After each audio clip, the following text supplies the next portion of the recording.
Okay, so hello everyone. So I'm going to talk about our recent paper, which is called The Economic Limits of Permissionless Consensus. And this is joint work with two great authors. So we have Eric Budish, is an economist from the University of Chicago. And Tiff Roughgarden is a computer scientist. He's head of research at A16Z Crypto and also a professor at Columbia. Okay, and the topic of our paper is a subject that's been of interest in the blockchain community for a while.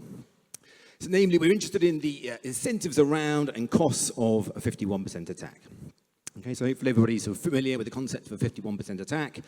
We're talking about Bitcoin, then we're using proof of work and the longest chain rule. And if you have 51% of the hash rate, then you're in a position to sort of roll back, you're in a position to provide an alternative longest chain and roll back transactions that people previously thought were finalized, right? So that's Bitcoin, but that's true of other protocols, right? So if you're using a BFT-style proof-of-stake protocol, then maybe if you have 34% of the hash rate, then you're in a position to roll back transactions that people previously thought were finalized. Okay, and then the question we're interested in is, so what happens in this scenario where we have an adversarial majority, right? So if the adversary has 51% of the hash rate or 34% of the stake or whatever, is it then game over? Should we just give up and go home? Or is there something we can do in that scenario, maybe to ensure that this only happens a limited number of times, or at least to disincentivize the adversary from carrying out such an attack? Okay, so in this sort of scenario where we have an adversarial majority, why wouldn't the adversary launch an attack? And actually, this is something that Nakamoto thought about right back in the original Bitcoin white paper. So to summarize his argument, it goes something like this. Okay, so if the adversary has 51% of the hash rate, then they're positioned to earn lots of future rewards, right? Basically, if you have 51% of the hash rate and you just act honestly, then you can expect to earn 51% of the rewards. On the other hand, if you go ahead and do a double spend, okay, then it's likely to sort of undermine faith in the currency, to cause a sustained drop in the dollar value of Bitcoin, and that might end up meaning that your future rewards are actually worth less. Okay, so that's the original argument, and then today there's a sort of more modern spin on that, because nowadays to participate meaningfully in mining, you have to use ASICs, right? So we have this software which is dedicated, it's very efficient at calculating the SHA-256 hash function. It's basically not good for anything else. So now the argument goes, okay, if you have 51% of the hash rate, then you must be heavily invested in ASICs. And now, if you carry out a double spend, then it's an option the community has to carry out some hard fork, swap out the hash function for another, okay, and then all your ASICs will be worthless. Yeah, and the idea, well, the hope is that this is enough to disincentivize the adversary from carrying out the attack. Okay, and maybe the second argument there is a little bit more robust because it doesn't require this drop in the price of the currency.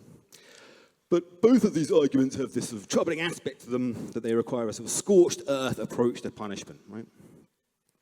So in the first narrative, it's true that the attacker is punished, right? But it's also true that all the innocent holders of Bitcoin are punished as well. If the value of Bitcoin drops, they will lose out as well.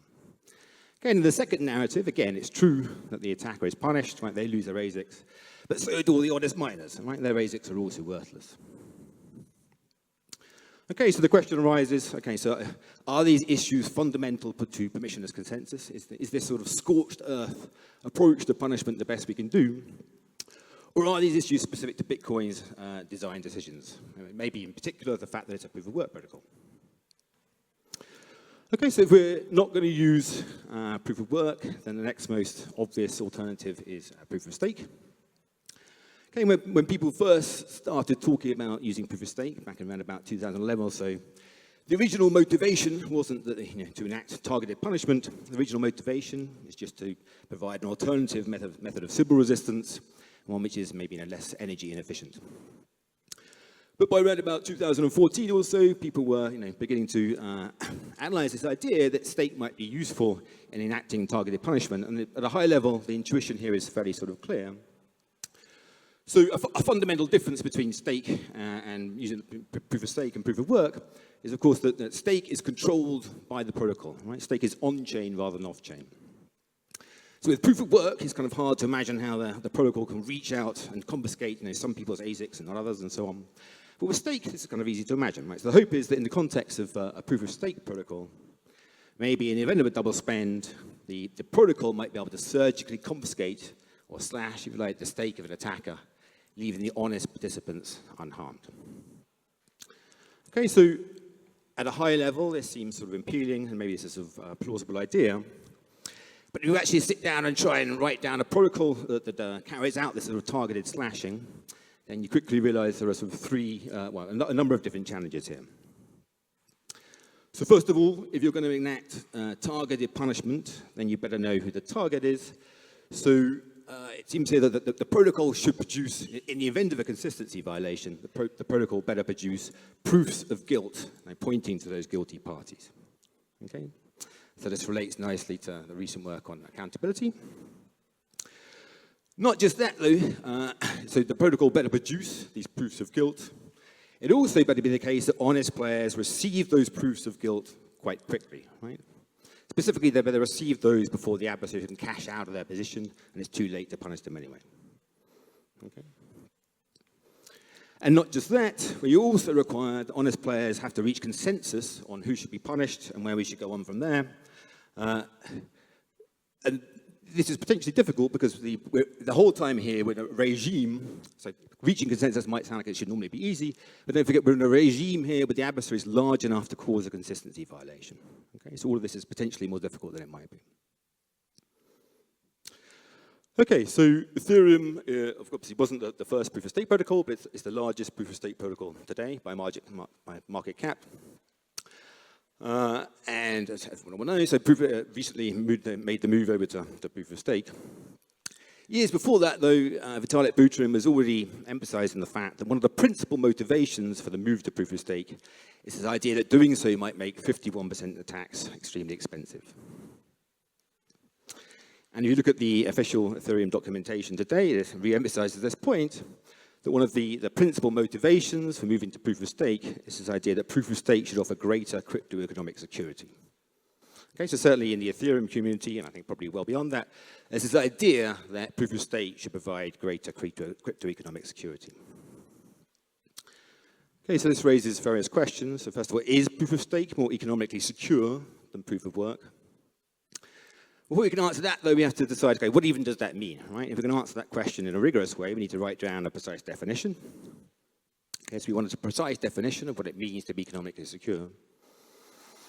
But we don't just want to write down a definition so we can go to individual protocols and decide, are they economically secure, are they not? We're also interested in exploring the space more generally, right? So we want to know, how economically secure can a protocol be? Right? Could there exist protocols more secure than today's Ethereum? Okay, and we're also interested in how our basic setup assumptions impact the answers to these questions. So if you're working in distributed computing, you're used to working sort of basic assumptions. So is message delivery reliable or not? So more formally, are we in the synchronous, partially synchronous, or asynchronous setting? And we're used to the fact that which of these assumptions we make will impact the answers to lots of our questions. Okay, so here, that will again be the case. And a particularly important consideration here will be what assumptions we make about the active participation of honest players. Okay, so I guess the first basic task of the paper is to write down a formal definition of economic security. And at a high level, these are the sort of two things we want. Okay, we require, first of all, that honest players should never lose resources, okay, as long as there isn't a drop in the price of the currency. And then we're also going to require that in the event of a consistency violation, okay, the attacker is guaranteed to lose resources. Okay, so you can write down a formal definition of this sort. And the acronym EAAC here just stands for expensive to attack in the absence of collapse. Okay, so expensive to attack in the absence of a collapse in the value of the currency. Yeah, so we can write down a formal definition of the sort. Actually, doing so is rather nuanced. There are lots of nuanced considerations there, so it's a little bit more complicated than you might think. So if you're into the details, then obviously I suggest you look at the paper, and the details are all there. For the purposes of this talk, though, it's fine just to sort of work with the high-level version of the definition I've given here.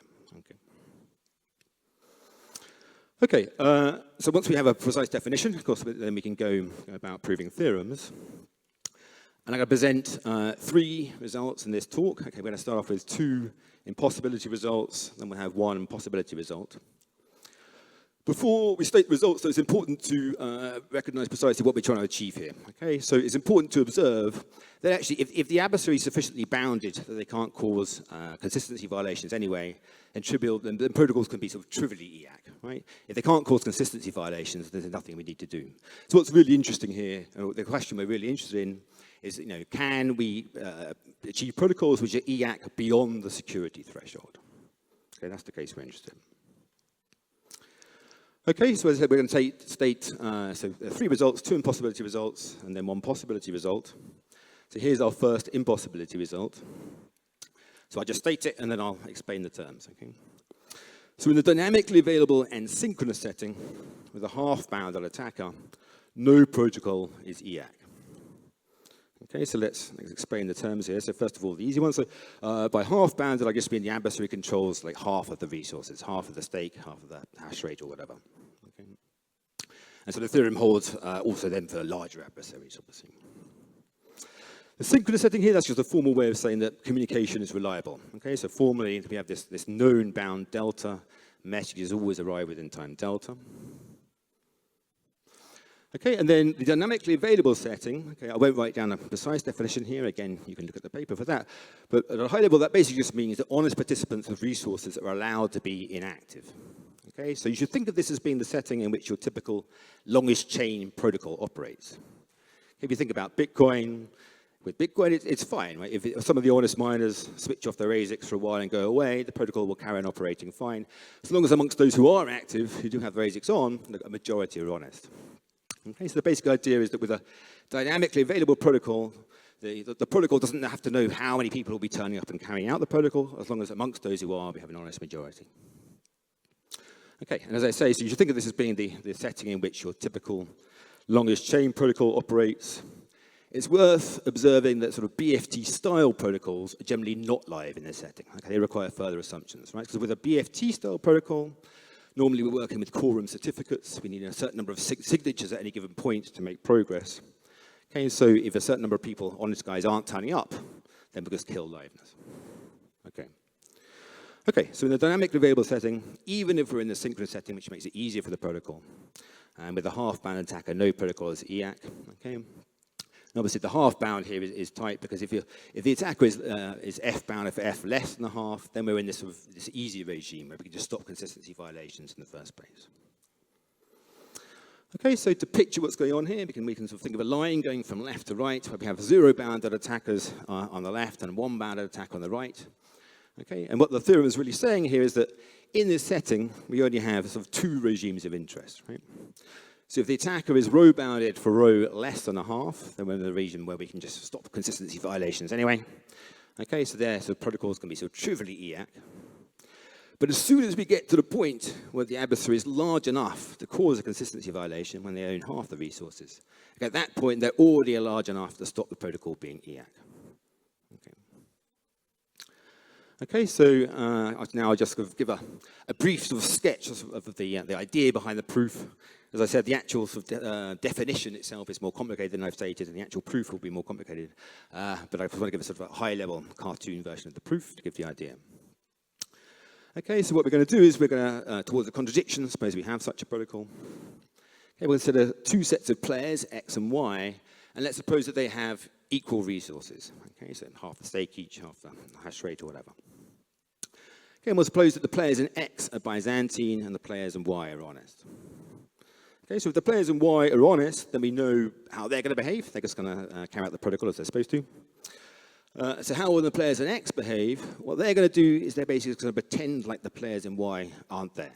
Okay, so they're just going to pretend they're not receiving messages from the players in Y, and they're not going to send the players in Y any messages either.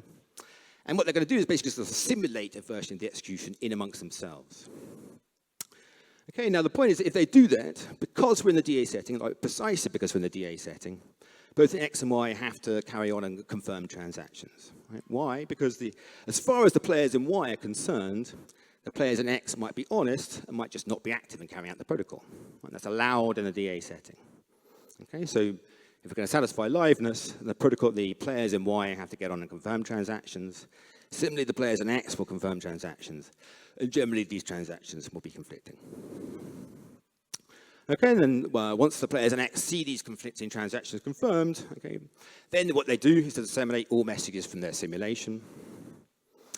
And now the point is, if you're a late arriving player, then you can't distinguish which of X and Y are Byzantine, okay, by a basic sort of symmetry argument. So the protocol could make a sort of a guess, and they might get lucky and decide we're going to punish X in this circumstance. But if they do that, then it's a symmetric circumstance in which actually it was the players in Y who were Byzantine, and now you've punished the honest players. Okay, so we concluded this asymmetric punishment is not possible in that setting. Okay, so that's theorem one. Okay, so that relates to the dynamically available setting, and basically it says that dynamically available protocols can't be non-trivially EAC. Okay, so you can think of that as being saying the longest chain protocols, or typical longest chain protocols, can't be EAC.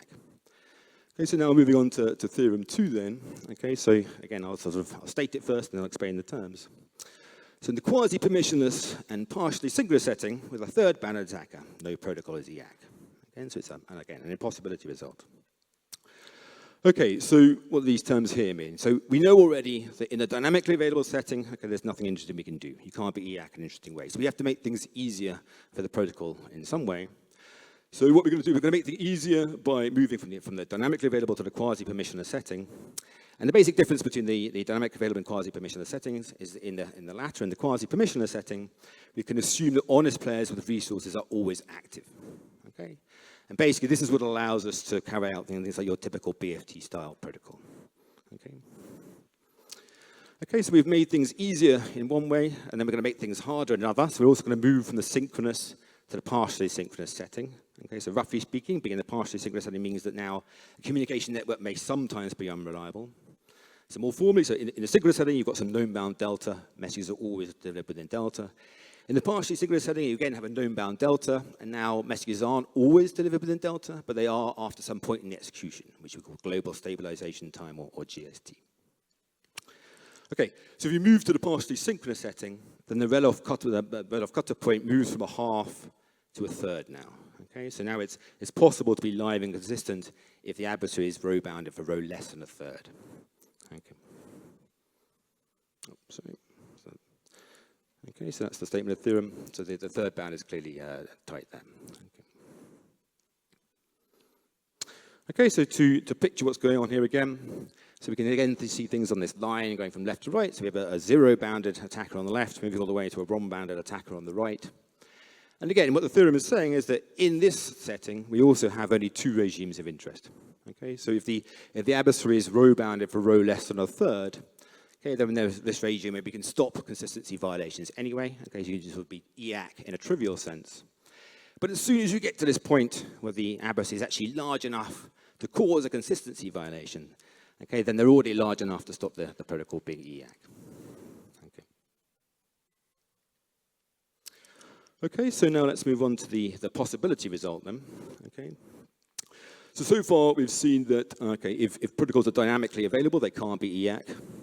If we work in the quasi-permissionless setting, and if we're in partial synchrony, then they can't be EAC.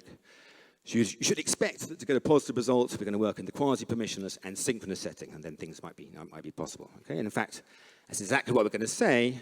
Actually, I'm going to state two versions of this theorem. Okay, first of all, I'm going to state a sort of an easy, simple version, which is easy to take away and understand, but which is kind of unsatisfying in some ways. And then I'll state a more interesting version of the theorem. Okay, so here's the first version. Okay, so there is an EAC protocol in the quasi-permissionless and synchronous setting with an F-bounded attacker for F less than 2/3. Okay, so here we've moved beyond the security threshold, beyond the security threshold of a half. So now we can have protocols that are non-trivially EAC. Okay, so that version, though, is kind of a little bit unsatisfying. Why? Because when we move to the quasi-permissionless setting, where we can carry out sort of BFT-style protocols, normally what we expect is a benefit of that is that we get to work in partial synchrony. We have a protocol which is live and consistent in partial synchrony, and that's something that's valuable to us. We don't want to give that up. Okay, so now I want to state a more refined version of the theorem. Okay, so recall in synchrony, we have this known bound delta. Messages always arrive within delta. In partial synchrony, again, we have this known bound delta. Messages always arrive within delta after GST. Now what I want to do is to consider two different parameters. Okay, so we'll have a first parameter, delta 1, which you could think of as being very small, okay, something of the order of a second or so. And then we'll have a second parameter, delta 2, which you could think of as being much larger, okay, so maybe of the order of hours or even larger than that. Okay, and what we'll have is that for those two parameters, in the quasi-permissionless and partially synchronous setting, so partially synchronous with respect to delta 1, so messages always arrive within time delta 1 after GST. Okay, so first of all, so there is a protocol that gives you everything you would normally want, okay, in the partially synchronous setting for quasi-permissionless protocols. There's a protocol which is consistent and live as long as the adversary is f-bounded for f less than a third. Okay, that's the most you can expect. Okay, so we're getting everything we would normally want, and actually the latency here will be order delta 1. So after GST, we'll be finalizing transactions within the order of seconds. Okay, but then we're also going to give you something else extra for free, so some extra EAC guarantees for free. Okay, so the protocol will also be EAC for an f-bounded attacker as long as f is less than 2/3, and whenever all message delays pre-GST are at most delta 2, this large time bound of maybe an hour, a few hours or so. Okay. And actually, to make the statement of the theorem sort of simple, we're requiring here that all message delays pre-GST are at most arrive within delta 2. We don't really actually require that. All we really require is around the time of a consistency attack. That's true. Okay. Okay. So that's the statement of the theorem. And again, yeah, so 2/3 is the best possible here. Basically, that follows from a proof of Tessitol, which we can adapt to this setting. Okay, so again, to picture the result, what the theorem is saying is that there are now 3 regimes of interest. Okay, so if the adversary is row-bounded for row less than a third, okay, then we're in this sort of trivial regime where we can just stop consistency violations in the first place. Okay, so protocols can be sort of trivially EAC. Then if row is between a third and 2/3, okay, now we're in this this new regime where now consistency violations are possible, but we can exact asymmetric punishment. Okay, the protocols can now be sort of non-trivially EAC. Okay, we do require some sort of bound on the adversary though, right? So if the adversary is larger than 2/3, now consistency violations are possible and we can't really do anything about it. Okay, so to finish off with, let me say a little bit about the proof. I'm not sure how much time I have though, so I'll have to try and go through it a bit quickly. So yeah, so to prove the positive result, we describe a proof of stake protocol called POST. The starting point here is Tendermint. Okay, so Tendermint is a permission protocol, though, so we have to make it into a sort of proof-of-stake version. So first of all, we do that in a fairly obvious sort of way. So we divide the execution into epochs, each task with finalizing some large number of blocks. Then we have the player set updated at each epoch, according to new stake amounts. Okay, now let's go back to those sort of 3 different tasks, which I described earlier on there. Okay, but what we said earlier on is that if we're going to enact targeted punishment, then the protocol better produce sort of proofs of guilt in the case of a consistency violation. This basically turns out to be pretty easy if you're using Tendermint. Tendermint basically gives that to you. Okay. We also said, though, that the protocol better provide the honest players with proofs of guilt quickly in the event of a consistency violation, right? Okay, basically before the adversary has time to cash out their position. And we'll see that this is potentially sort of problematic. So I'm going to call that now. I'm going to call that sort of challenge 1 as we go forward. And we also said that okay, honest players also they better reach consensus on who should be slashed. And again, this may be problematic because don't forget we're in a regime here where the adversary is large enough to cause a consistency violation. Okay, so they may be able to stop us reaching consensus. Okay, so challenge 1 there was the second point, right? So we have to make sure that honest players receive these proofs of guilt in a timely fashion. Actually, if you're using Tendermint with the sort of 2 stages of voting, that's problematic. Okay, basically, what the adversary can do is to create 2 different blocks, each with sort of stage 2 QCs, keep one in their pocket, and then just release it later on at the time that they're choosing. Okay. But then luckily, the sort of simplest possible fix you could think of will work here if you do it properly. Okay, if we use 3 stages of voting, then we can avoid this problem. Basically, if you use 3 stages of voting, then the adversary can't cause stage 3 conflicts without honest players seeing stage 2 conflicts already. And that's using here again the fact the adversary is less than 2/3 bounded. They required some sort of honest participation in order to form each QC.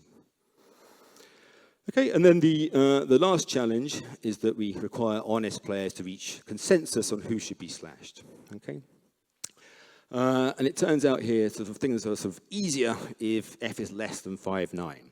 So if it's less than 5.9, then actually once you carry out your slashing, once you slash a third of the stake, then the adversary will have less than a third of the remaining stake. And that makes things easy for various reasons. If the adversary has more than 5.9, then things are more difficult, and there are various different approaches you could take here. One approach would be to employ, sort of flip into a mode where you employ the Dolev strong protocol just until you finalize slashing conditions. That works, but it's very inefficient. So I'm going to talk about how you can proceed more efficiently. Okay. So yeah, so if the adversary has more than 5.9 at stake, then you're potentially in a difficult scenario. And the solution here is that upon seeing your first proof of guilt, the players switch into a sort of recovery mode in which you redefine what you mean by a QC. Basically, in order to enforce liveness in this scenario, we require less signatures to form a QC. Okay? That allows us to enforce liveness. That in itself brings more complications because there's a trade-off between liveness and consistency here. The easier you make liveness, the easier you make it also to cause consistency violations. Okay, and so, yeah, things are a little bit complicated there, but we can deal with all that, and eventually we can prove that the recovery process will finalize with consensus on slashing conditions. Okay, so to sum up then, so we saw 3 different results. We saw 2 impossibility results, 1 possibility result. So I guess the sort of takeaway message from the first impossibility result, which is you cannot carry out slashing or any asymmetric punishment without strong assumptions on the active participation of honest stakers. Okay, in particular, you can't do it in a dynamically available setting. Okay, and the sort of basic takeaway from the second impossibility result is that you cannot carry out slashing or any asymmetric punishment without bounds on worst-case message delays. Okay, then with the third result, we saw that we can augment BFT-style protocols to carry out slashing and provably recover from any less than 2/3 bounded attacker. Okay, thanks very much for listening, and we'll stop there.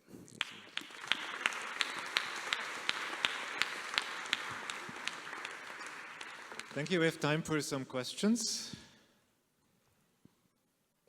Hey, great talk, Andy.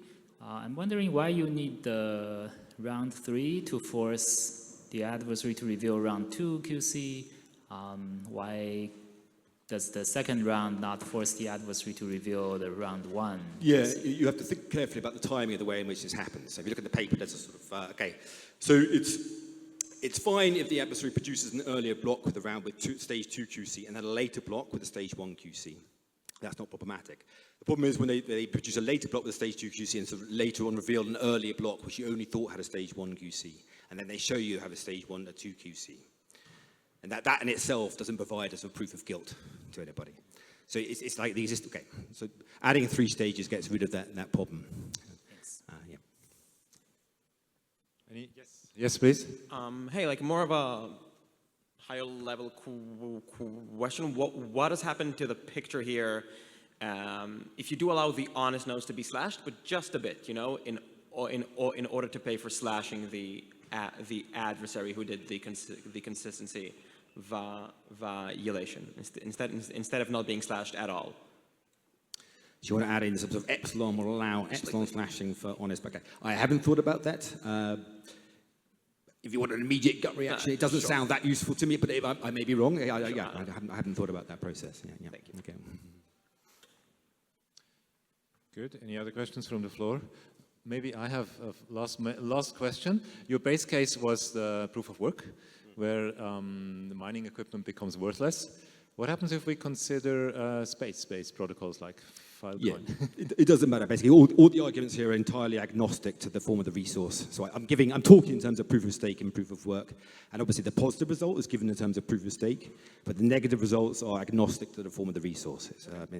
Thank you. Thank you again.